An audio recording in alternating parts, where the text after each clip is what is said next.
Picture this. You open Google Maps and the Himalayas are gone. No roof of the world, no frozen wall, no good luck crossing that barrier. Just open land between two nuclear-armed giants with a combined population of nearly 3 billion people. Now ask the forbidden question. If there were no mountains between India and China, would we even have peace? The Himalayas aren't scenery. They're a security system. The Himalayas aren't just mountains. They're nature's firewall. They slow down armies, freeze logistics, choke supply lines, and force conflict into narrow corridors. Take them away, and suddenly, the border is not a frozen cliff. It's a highway. And when a border becomes a highway, 3 things happen fast. 1. Military pressure becomes constant. 2. Trade becomes tempting. 3. Migration becomes unstoppable. Which one wins? Depends on what collapses first: trust, water, or weather. Part 1. War gets easier, and that's the problem. With no massive mountains, the geography changes everything. Instead of a handful of brutal high-altitude routes, you'd have multiple broad invasion corridors. That doesn't guarantee war, but it lowers the cost of threatening war, which is sometimes just as dangerous. Think of it like this. A locked door doesn't mean nobody wants to break in. It means breaking in is expensive. Without the Himalayas, both sides would be forced to do something terrifyingly logical: militarize the entire frontier like a permanent emergency. More bases, more troops, more patrols, more accidents. More chances for a small incident to become a national humiliation, and when pride becomes policy, the fuse gets shorter. Part 2. The climate breaks first. Now here's the twist. Removing the Himalayas doesn't just change borders. It changes the sky. The Himalayas help shape the South Asian monsoon system and act like a gigantic climate engine. They influence where rain falls, where deserts form, how winds behave, and how water gets trapped. No Himalayas could mean different monsoon patterns, more unpredictable drought cycles, stronger or weaker seasonal rains, shifting agriculture zones, entire regions becoming less stable to live in. And if you want to predict conflict, don't start with tanks. Start with empty reservoirs. Because water stress doesn't announce itself with a headline. It announces itself with silence. No rain, no harvest, no patience. Part 3. Rivers, food, and the new water border. The Himalayas are basically a water factory. Snow, glaciers, meltwater, feeding major rivers that support huge populations. Without them, river systems across the region could shift dramatically. Some might shrink, some could reroute, some become seasonal, some disappear in drought years. What happens next is predictable and brutal. Cities expand.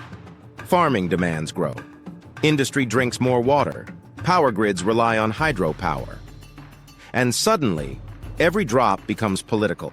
And then the border stops being a line on a map. It becomes a valve. Because the scariest conflicts aren't always about land.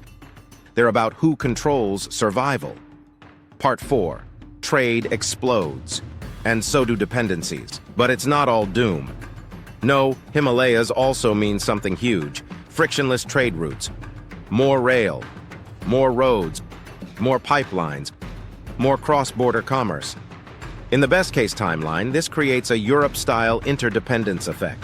We're too economically tied together to fight. You'd likely see massive economic corridors, border cities turning into mega-hubs, supply chains integrated across the frontier, faster movement of goods, tech, labor. But there's a catch. Interdependence can prevent war or become a weapon. Because if your economy depends on your rival's market, your rival can threaten to pull the plug. Trade becomes peace, and peace becomes leverage, and leverage becomes resentment. Part 5. Migration, culture, and the soft invasion. Fear. Now imagine what happens when the world's 2 biggest populations are separated by, basically, open land. Migration increases. Border towns grow. Languages blend. Smuggling rises. Legal and illegal movement becomes a constant pressure. And this is where politics gets ugly, because migration is never just economic. It becomes identity. You start hearing phrases like demographic threat, cultural dilution, Security risk.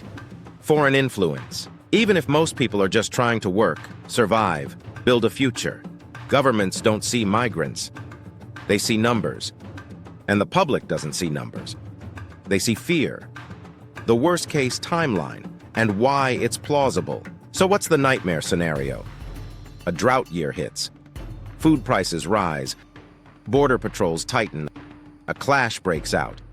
National pride demands retaliation. Troops mobilize, fast because the terrain is easy. Trade collapses. Markets panic.